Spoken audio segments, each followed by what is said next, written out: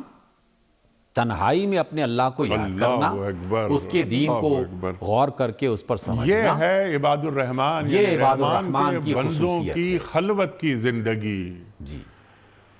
دیکھیں، یہ جو خلوت کی زندگی ہے اس کا ایک بہت بڑا ثمر، بہت بڑا نتیجہ ملتا ہے۔ سورہ مزمل میں اللہ رب العزت نے یہ فرمایا جناب رسول اللہ صلی اللہ علیہ وسلم کو مخاطب کرتے ہوئے کہ آپ ایک بہت بڑی ذمہ داری ڈالی گئی ہے، اللہ تعالیٰ کی امانت قرآن مجید کی شکل میں پورے انسانوں کو سمجھانا اور اسلامی نظام کو، اللہ کے دین کو غالب کرنے کی کوشش کرنا، یہ کوئی چھوٹا کام تو نہیں ہے، بہت بڑا کام ہے۔ اس بڑے مشن کو پورا کرنے کے لیے جو توانائی اور قوت آپ کو چاہیے وہ رات کے پچھلے پہر تہجد کی نماز میں اللہ کے حضور سجدے میں جا کر، رکوع میں جا کر، جھک کر وہاں سے یہ توانائی حاصل کریں تو اللہ تعالیٰ آپ کی توانائیوں میں اضافہ کرتے ہوئے اس بڑے کام کو آسان کر دیں گے۔ اس اعتبار سے پھر اللہ کے ولیوں نے اور اللہ کے نیک بندوں نے یہ نسخہ تجویز کیا، اسی میں سے اخذ کرتے ہوئے کہ جو کوئی بڑا کام کرنا چاہتا ہے رات کا پچھلا پہر غور و فکر کے حوالے سے بھی اور اللہ تعالیٰ کی خصوصی مدد کے اعتبار سے بہت ہی مبارک گھڑیاں ہوتی ہیں۔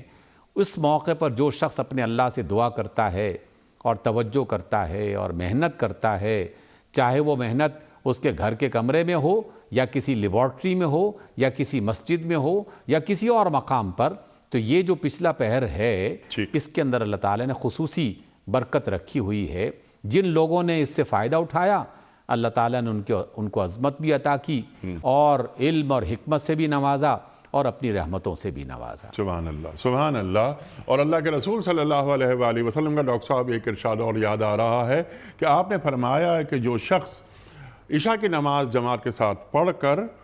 آرام کر لیتا ہے، سو جاتا ہے، اور صبح فجر کی نماز وہ جماعت کے ساتھ پڑھتا ہے تو گویا وہ ایسا ہے جیسا کہ اس نے رات بھر عبادت کی۔ ٹھیک ہے ڈاکٹر صاحب؟ یہ تو رغبت دلانے کے لیے کیا ہی اچھی بات ہے کہ ہم جیسے کمزور ایمان والوں کے لیے بھی اللہ تعالیٰ نے کہا کہ میری رحمت تمہارے لیے بھی ہے، بس اتنا سا اہتمام کر لو کہ سونے سے پہلے عشاء کی نماز پڑھو اور پھر اٹھتے ساتھ ہی سب سے پہلا کام اللہ کے حضور جھک کر فجر کی نماز ادا کر لو، تو ہم تمہاری راہ اور جب عبادت تم میں راتوں شامل کو کر اٹھتے ہو اور میرے لیے اٹھ کر، وہ تو عشاء کی نماز اور فجر کی نماز یہ تو فرائض میں شامل ہو گئے، فرائض میں، لیکن یہ خصوصیت کے ساتھ اہتمام ہوتی ہے، خلوت کی زندگی جو آپ فرما رہے تھے، اس وقت جو ایک بندے کا تعلق ہوتا ہے اللہ سے۔ اللہ اکبر، اللہ اکبر۔ اس وقت بستر چھوڑنا کوئی آسان کام تو نہیں ہے، وہ اللہ کی محبت میں ہی ایسا ہو سکتا ہے۔ وہ جو اقبال نے کتنے ہی موقعوں پر یہ بات فرمائی، کچھ ہاتھ نہیں آتا بے آہ سحر گاہی، تو حقیقت میں واقعی آہ سحر گاہی کی دولت جسے مل جائے وہ تو بہت ہی اللہ تعالیٰ کا خاص بندہ اور اس کی فضیلت جو ہے نا وہ حاصل کرنے والا فرد ہے۔ اللہ تعالیٰ سے دعا کرنی چاہیے کہ زندگی کے اس مرحلے میں ہی اللہ تعالیٰ یہ سعادت اور یہ نصیب ہمارے میں لکھے۔ اللہ قرآن میں فرما رہا ہے نا، مستغفرین بالاسحار، یہ صبح کے وقت اللہ اکبر اللہ تعالیٰ سے مغفرت طلب کرتے ہیں۔ اچھا ڈاکٹر صاحب کنکلوڈ کر دیجئے اور آخری حصہ اس پروگرام کا، اس آیت کا وہاں وہ بھی فرما دیجئے۔ یہ تمام اوصاف اللہ تعالیٰ بیان فرما رہا ہے، رحمان کے بندے زمین پر نرم چال سے چلتے ہیں، جاہل منہ کو آئیں تو سلام کر لیتے ہیں، راتیں ان کی سجدے اور قیام میں گزرتی ہیں، اب اس کے باوجود ان کے اندر کوئی تکبر تقوی نہیں ہوتا، کوئی خبط عظمت نہیں ہوتا، یہ دعائیں مانگتے ہیں کہ اے اللہ ہمیں جہنم سے خلاصی دے دے۔ اللہ اکبر، اللہ اکبر۔ دیکھیے انیق بھائی، دو ہی باتیں ہیں، ایک اللہ کی محبت ہے اور ایک اللہ کی محبت کے کم ہونے کا خطرہ اور خدشہ ہے۔ جہاں محبت کم ہو گئی وہاں عذاب شروع ہو جاتا ہے۔ اس اعتبار سے اللہ تعالیٰ کی پکڑ سے، اس کی ناراضگی سے بچنے کے لیے ہمیشہ ایک مومن کو، مرد ہو یا عورت، اسے فکر مند رہنا چاہیے۔ اسی وجہ سے اللہ کے نیک بندے ہر موقع پر یہ فکر اپنے ساتھ رکھا کرتے تھے، کوئی بھی ایسی بات ہو گئی، کوئی بھی ایسا کام ہو گیا تو دیر تک استغفار کیا کرتے تھے، اللہ تعالیٰ کے سامنے عاجزی کا اظہار کرتے تھے کہ اللہ تیرا بندہ ہوں، کمزور ہوں اور بھول جاتا ہوں، خطا بھی ہو جاتی ہے، بس یہ جو غلطی مجھ سے ہو گئی تو مجھے معاف فرما دے، اور مجھے اپنے عذاب سے کہ جس کی پکڑ بہت شدید ہے اور جس کی سختی بہت ہی اذیت ناک ہے، اس سے ڈرتے رہنا اور اس کی جنتوں کی امید لگائے رہنا، بس یہی تو ایمان کی زندگی ہے کہ اللہ تعالیٰ کی جنتوں کی امید، اس کی رحمتوں کی امید، اس کے رسول صلی اللہ علیہ وسلم سے قربت اور محبت کی امید اور آسرا، اور اس کے ساتھ ساتھ اس کی جہنم سے خوف، اس کے عذاب سے ڈر، یہ دونوں چیزیں جس کے دل میں موجود ہیں وہ ایک مومن ہے اور وہ مومن کی زندگی بسر کر رہا ہے۔ اللہ تعالی ہمیں بھی ایسے دن اور ایسی راتیں عطا کرے کہ جس میں اس کی رحمت کی امید رہے اور اس کے عذاب کا اور اس کی پکڑ کا ڈر رہے، جس کی بنیاد پر انسان صراط مستقیم پر چل سکتا ہے۔ سبحان اللہ، سبحان اللہ۔ حضرت علی کرم اللہ وجہہ فرماتے ہیں، جو آپ نے بات فرمائی اس کے ذیل میں وہ مجھے ایک قول یاد آیا کہ مومن ہمیشہ بیم و رجا کے عالم میں رہتا ہے۔ اللہ اکبر، اللہ اکبر۔ وقت مکمل ہوا۔ خواتین حضرات، آج کے پروگرام کا بہت ساری باتیں آپ اور ہم جانتے ہیں کہ مزید ہو سکتی ہیں کہ یہ لوگ جو رحمان کے بندے ہیں، ان کی جو خوبیاں ہیں اللہ تعالیٰ بیان فرما رہا ہے کہ ان کے یہ اوصاف ہوتے ہیں، تو ہمیں یہ دیکھنا ہے کہ قرآن کریم کے اس آئین میں ہمارا چہرہ کہیں بھدا تو نہیں ہے، ہمیں یہ اوصاف ہیں، یہ قرآن کریم کی یہ جو ہدایات ہیں یہ محض سن لینے کے لیے یا تھوڑے دیر یعنی وقت گزاری کے لیے نہیں، اللہ تعالیٰ ایک بندے مومن کو ایسا دیکھنا چاہتا ہے۔ یہ رحمان کے بندے ہیں، یہ میرے بندے ہیں۔ اللہ اکبر، اللہ اکبر۔ یا ایتھا النفس المطمئنہ ارجعی الی ربک راضیۃ مرضیہ فادخلی فی عبادی وادخلی جنتی۔ اللہ اکبر۔ تو اللہ جن کو اپنا بندہ کہہ رہا ہے، ان بندوں میں کون کون سے اوصاف ہونے چاہیے؟ ڈاکٹر صاحب کے ہم بڑے شکر گزار ہیں، ڈاکٹر صاحب تشریف لاتے ہیں اور ہماری علمی کمی کو دور فرما دیتے ہیں، قرآن کریم کی آیات کو بالکل آسانی کے ساتھ ہمیں سمجھا دیتے ہیں، آسان الفاظ میں قرآن کریم کی آیات کے معنی اور مفاہیم ہم تک پہنچ جاتے ہیں۔ ڈاکٹر صاحب آپ کا بڑا ممنون۔ وقت مکمل ہوا ہمارے آج کے پروگرام کا کوئز۔ کل کا سوال یہ تھا کہ امیر المومنین حضرت ابو بکر صدیق رضی اللہ تعالیٰ عنہ نے اپنے گھر کا سارا سامان کس غزوے میں پیش کیا تھا؟ درست جواب غزوہ تبوک میں۔ آج کا سوال نوٹ فرما لیجئے، قرآن کریم کی کس سورت میں ابو لہب اور اس کی بیوی کا ذکر آیا ہے؟ سورہ ماعون میں یا سورہ کہف میں یا سورہ لہب میں؟ جو درست جواب آپ سمجھتے ہوں روانہ فرمائیے۔ ہمارے فون نمبرز ہیں 0092213452709، ہمارا دوسرا فون نمبر ہے 009221343000980، ہمارا ای میل ایڈریس ps@duniatv.tv، ہمارا SMS کا نمبر 3031، اور خواتین حضرات ہمارا واٹس ایپ کا نمبر ہے 009232182500194۔ وقت قرآن دازی کا، کراچی میں کوئی مہمان نہیں، تو یہ ذمہ داری بلکہ یہ فریضہ میں ادا کر رہا ہوں، اور آج کے ونر ہیں تنزیلہ بشیر بھلوال۔ تنزیلہ بشیر صاحبہ بھلوال سے